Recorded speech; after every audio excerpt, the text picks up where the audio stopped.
कधीच नाही चुकणार तुमचे फेवरेट टीव्ही शोज झी5 सोबत, तेही एकदम फ्री। काही बाद झाला?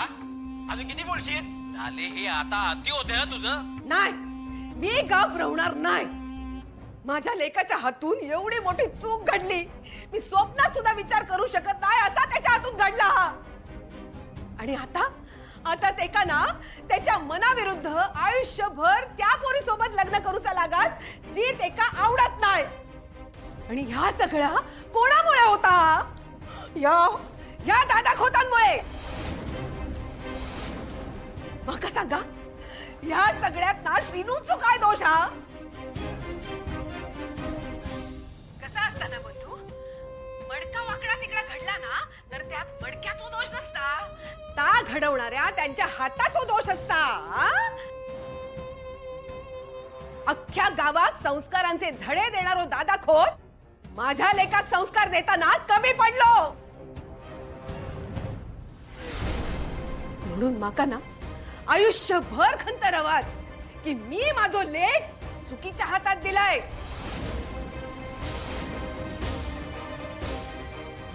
आधीपासून ना जर माझा बोट धरून माझो लेक चालला असता ना तर आज चित्र वेगळं असता। लाली, तुझं डोकं फिरले ना म्हणून तू वाटेल ते बरळतेस। श्रीनू जर तुझ्या म्हणण्याप्रमाणे चालला असता ना तर आज त्याच्या चेहऱ्यावर जो पश्चाताप दिसतोय ना तो दिसला नसता। लाले, तू कधीच स्वतःची चूक मान्य केली नाहीस आणि आजही करत नाहीस। तू चल चल चल, तू चल लाली, चल तू चल।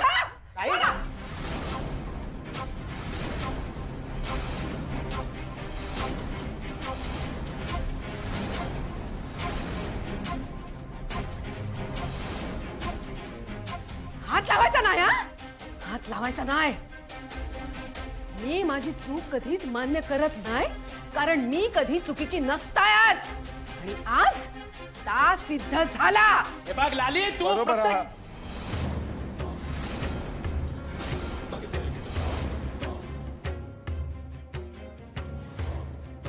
बरोबर आहे।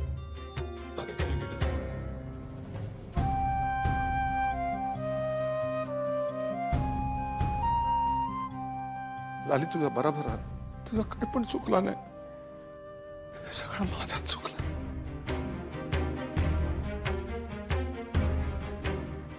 मका माफ कर।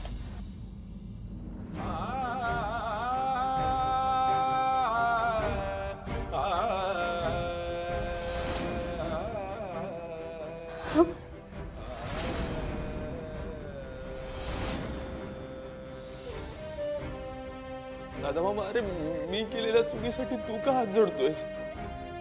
बघ, तू आईचं बोलणं मनाला लावून घेऊ नकोस।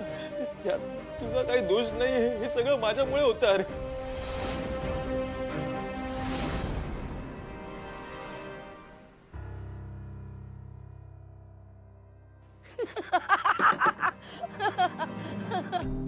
कसला आवाज येतोय हा? भांडल्यासारखा येतोय, पण एवढ्या जोरजोरात बोलतोय कोण?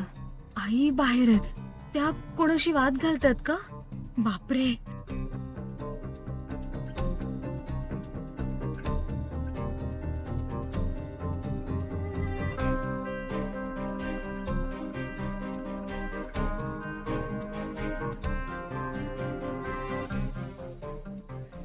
लाली, माझं चुकलं, तुझ्या लेखा घडवण्यात माझ्याकडून चूक झाली, मका माफ कर।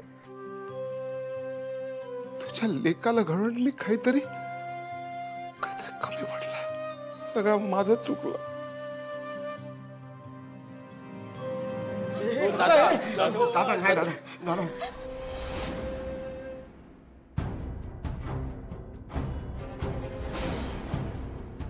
किती वाट बघितली होती मी या दिवसाची। आज माझं स्वप्न पूर्ण झालं।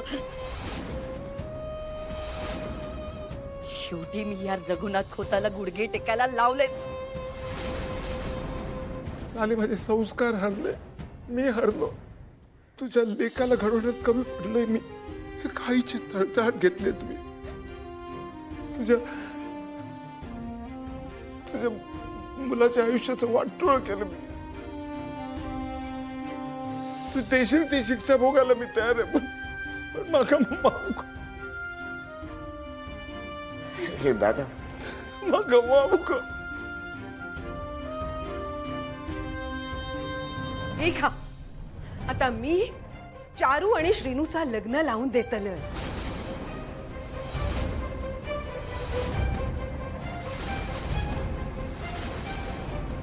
तुका पण याच वया होता ना दादा? हा, आता नाही म्हटला तरी या करूक देऊक लागतलय. आणि आणि तुका शेवटचं सांगतलय, यापुढे माझ्या लेकाच्या आयुष्यात माका तुझी ढवळाढवळ नको. हा, जेवढा केलास ना तेवढा खूप झाला. हा? मामा भाच्याच्या नात्यापुढे काही एक अधिकार नाही हा तुझा माझ्या लेकाच्या आयुष्यात, समजला?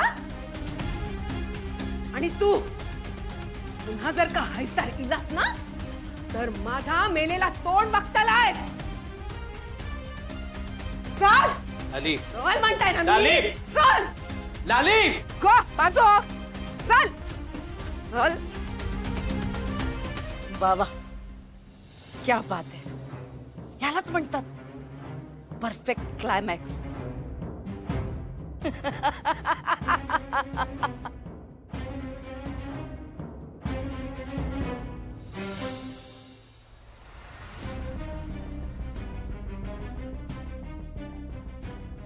दिशी,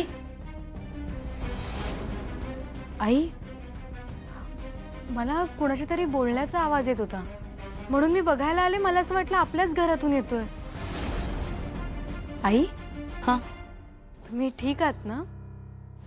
अगं हो, ते काय झालं, मी एक फिल्म बघत होते, त्याचाच आवाज ऐकला असशील तू.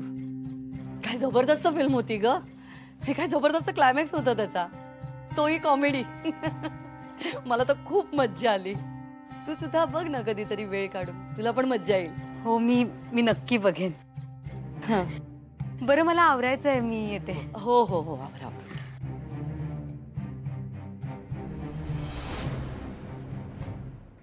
घरी जा सगळे. दादा आहे की ना दादा, मग थोडा वेळ एकटं राहू दे. घरी जा तुम्ही.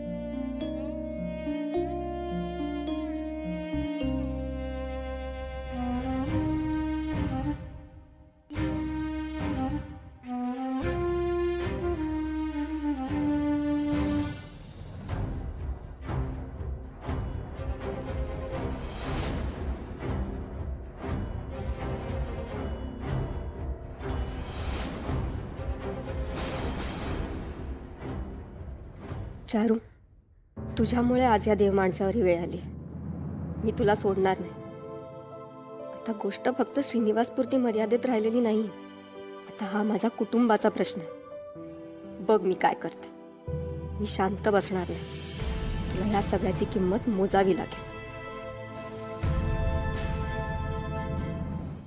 झी5 ॲप डाउनलोड करा आणि पहा सर्व एपिसोड्स एकदम फ्री.